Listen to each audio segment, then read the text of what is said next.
It's Friday, January 7th. The readings today, Genesis 7, Ezra 7, Matthew 7, and Acts 7.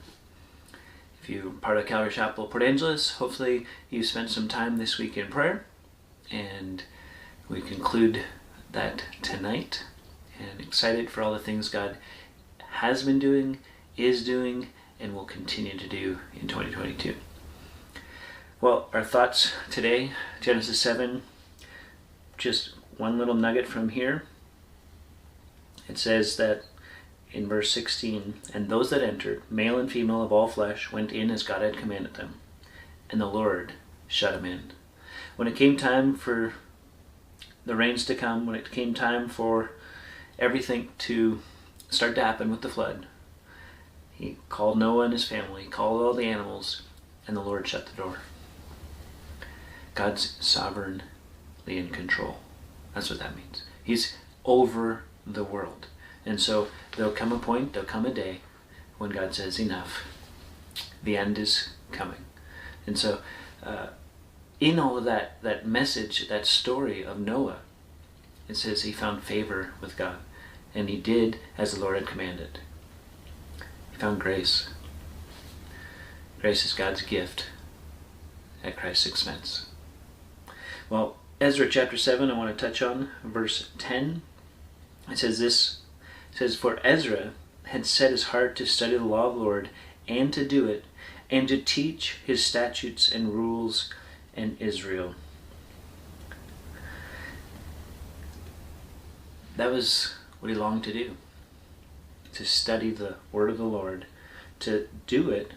It's not enough just to know it, you got to live it, and to teach the rules and the statutes in Israel, right? To let others know. And really, that's what the role of the church, one of the things that we're to do, is to make disciples who can make disciples, right? 2 Timothy 2:2, train up those who can train up others. And so as you learn, as you grow, even this year, this month, be praying. Who can you be pouring into? Even if it's just a little and you think, oh, it's not that much, I don't know that much. Take what you know and pass it on. Well, of course, we conclude the message of the Beatitudes, the Sermon on the Mount, actually, Matthew chapter 7,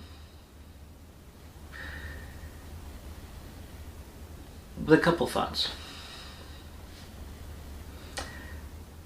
Whatever you wish, verse 12, chapter 7, that others would do to you, do to them. This is the law and the prophets.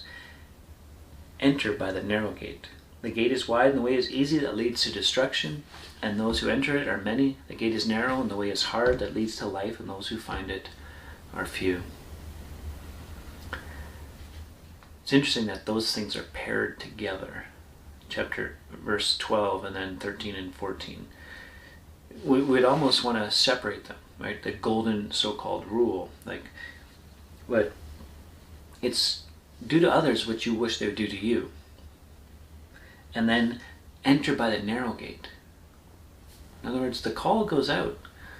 Keep going God's way, even if everyone else is going the other way. That's why it's called the narrow gate. Many are going the broad way. Many are going the easy way. Easy, quick, not long, persevering. How do we know then? Well, that's what the next verse is, verses 15 to 20. You will recognize them by their fruits. When someone claims to be and live as a Christian, is it evident in and through their life? Is it evident in and through our lives? Now, it's not saying you're going to be perfect, but it is saying there should be some discernible difference in our lives. And maybe, as we've talked about recently on Sunday, one of the things that could be different is there's a lot more forgiveness. Because sometimes our fruit is ugly. It needs to be cut off and allow for better fruit to grow. And in that process, we could hurt others. We could say things that are not nice. And so we need to ask for forgiveness. We need to give forgiveness. We need to live in grace as we've been given grace. Till next time. keep growing.